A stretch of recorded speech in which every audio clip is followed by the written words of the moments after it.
자, 그리고 문제 3번 같은 경우는 제가 18년도 3번 문제를 좀 모티브로 출제를 했는데 18년도 3번 문제가 사실은 뭐 그렇게 어려운 문제는 아닌데 많은 분들이 좀 실제 시험장에서 오답을 냈었던 그런 문제여서 제가 다시 한번 출제를 해봤습니다. 자, 이 내용이 왜 중요하냐면 이 부분과 관련해서 이제 공부를 해보면 우리가 이제 관세 평가는 내용이 그렇게 많지 않다 보니까 가산 요소에 대해서 이제 공부를 하실 때 가산 요소 항목이 이제 6가지가 있잖아요, 그죠? 그 6가지 항목을 그냥 단순하게 암기만 해서는 이제 틀리는 문제가 굉장히 많다는 거예요. 예를 들면 우리가 이제 수수료라고 했을 때 수수료가 과세액에 포함됩니까? 가산 요소입니까? 라고 이제 물어보면은 이 수수료라고 하는 부분은 경우에 따라서는 가산 요소가 될 수도 있고 경우에 따라서는 가산 요소가 아닐 수도 있는 거죠. 예를 들면 수수료를 지급하는 방식이 구매자가 별도로 부담했을 때 구매자가 물품 대가랑 별도로 수수료를 지급했을 때는 가산 요소가 맞지만 구매자가 당해 물품 가격에 다 포함해서 PAPP 안에 포함돼서 수수료를 다 주고 판매자가 그 물품 가격을 다 받아가지고 그 중에 일부를 수수료로 지급하는 경우에는 그때 지급한 수수료는 가산 요소 개념이 아니죠. PAPP의 개념으로 봐야 되는 거죠. 그래서 이제 항상 이제 어떤 비용들을 판단하실 때 단순하게 항목만 가지고 판단하실 것이 아니라 실제로 이제 어떤 식으로 지급되었는지까지도 이제 같이 보셔야 된다라고 생각을 하시면 되겠습니다. 자, 물품 단가는 30만 원 FOB 가격으로 100개가 거래가 됐고 그 다음에 이제 쟁점 물품 수익 거래를 위한 중개 수수료 300만 원이 발생을 했는데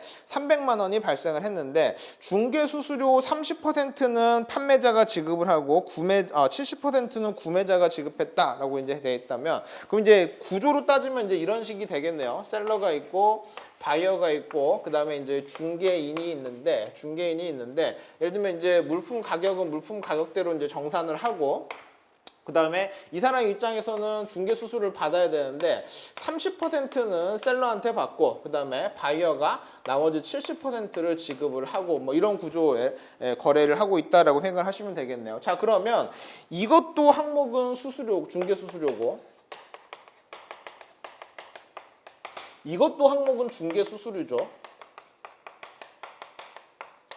근데 관세 평가적인 판단은 완전히 다르죠. 왜냐하면 이 비용이라고 하는 것은 바이어가 물품 가격에 포함시켜서 판매를 했을 거고 셀러가 판매를 했을 거고 그 판매 가격의 일부를 수수료를 준 거기 때문에 구매자 입장에서 계산했을 때는 내가 실제로 30%를 주든 말든 자기랑은 상관없는 거죠. 나는 물품 대금을 지급하면 셀러가 그걸 가지고 중개 수수료를 주든 안 주든 간에 아무 문제가 없는 거고 대신에 구매자 입장에서 중요한 것은 내가 물품 대금을 다 줬는데도 30%의 중개 수수료를 내가 또 줘야만 한다라고 하는 상황 자체가 이게 이제 가산 요소랑 연결되는 상황이다라고 이제 보시면 되겠죠. 그러면 관세 평가적으로 이 30%는 PAPP에 이미 포함되어져 있기 때문에 별도로 뭐 가산하거나 공제할 필요가 하나도 없는 부분이고 이 70%에 해당하는 비용은 PAPP 안에 포함이 안 되어 있기 때문에 추가로 지급을 한 것이고 그 추가로 지급한 항목이 가산 요소에 해당하기 때문에 이 비용에 대해서는 가산 요소로서 가산 조정을 해야 된다라고 이제 보시면 되겠습니다. 그래서 지금 똑같은 중개 수수료이지만 이 30%에 대해서는 별도로 가산 조정을 하지 않고 이 70%에 대해서는 가산 조정을 해야 된다라고 판단을 하시면 좋겠습니다.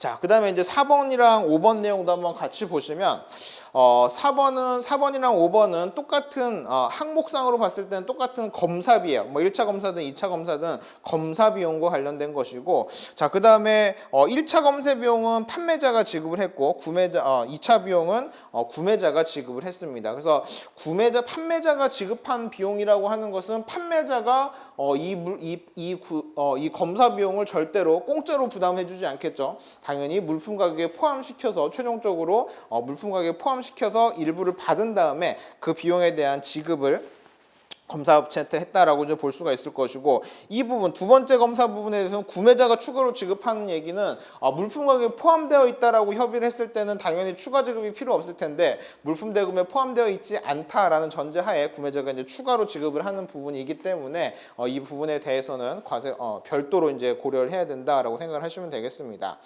자, 근데 이제 우리가 검사비라고 하면 선입견이 뭔가 이게 구매자 자기 계산 활동 뭐 이런 것들이랑 좀 관련이 됐다라고 생각할 수도 있는데, 여기 이제 주석을 보면 쟁점 수입 물품은 계약에 따라서 1차 검사 및 2차 검사를 반드시 수행하여야만 한다라고 표현이 되어져 있어요. 그 얘기는 뭐냐면 이 거래를 하기 위해서 판매자도 검사비를 당연히 부담을 해야 되고, 구매자도 이 검사 비용을 반드시 지급을 해야 되기 때문에 이 부분은, 그러니까 이번에 1차 검사 비용이 PAPP에 포함된다라는 것에는 뭐 이견이 없을 거고, 두 번째 이 2차 검사 비용이 과세액에 포함돼야 되는지 PAPP에 해당하는지 여부에 대해서는 판단을 하실 때 당해 수입 물품의 거래 조건으로서 지급한 거, 다시 말해서 구매자가 내가 물품을 구매한 다음에 내가 하고 싶어서 추가로 검사한 활동이 아니라 이 당해 수입 물품 거래를 위해서 반드시 지급을 해야만 하는 비용이었다라고 했을 때는 PAPP의 일부라고 보시는 거고, 그게 구매자에게 직접 지급했을 때는 직접 지급 금액, 대신에 뭐 검사업체한테 별도로 지급했을 때는 간접 지급 금액, 제3자 지급 뭐 이런 표현으로 해서라도 어쨌든 어떤 범위에서든 간에 PAPP 안에 포함되는 금액이다라고까지 이해를 하시면 되겠습니다. 자, 그리고 판매자가 쟁점 수입 물품을 수출국에서 선적항까지 운송하는데 소요되는 비용이 들었다. 판매자가 쟁점 수입 물품을 선적항까지 운송하는데 소요되는 비용이 들었다. 추가적인 비용이 들었다라고 하면은 구매자 입장에서는 내가 PAPP 안에 다 포함된 금액을 다 줬으니까 뭐 너가 비행기를 타고 운송을 하든 차로 운송을 하든 간에 아무 상관이 없는 비용이다라고 하는 거고, 그다음에 이제 여기 위에 보시면 우리 FOB 조건으로 계약을 했었으니까 구매자가 판매자도 당연히 그 비용을 부담할 것이다라는 전제하에 계약을 했기 때문에 이 비용은 이 30만 원은 PAPP 안에 포함된 금액으로 보는 것이고, 별도로 공제할 필요도 없고 당연히 포함되어 있으니까 추가로 가산할 필요도 없는 비용이다라고 생각하시면 되겠습니다. 그다음에 쟁점 수입 물품의 국제 운송 비용 60만 원은 구매자가 지급했는지 판매자가 지급했는지 표시는 되어져 있지 않지만 이 FOB 조건으로 계약을 했다라고 한 거 보니까 당연히 구매자가 별도로 지급한 비용일 것이고, 마찬가지 가산 요소에 해당하기 때문에 과세액에 가산 조정해야 한다라고까지 정리를 하시면 되겠습니다.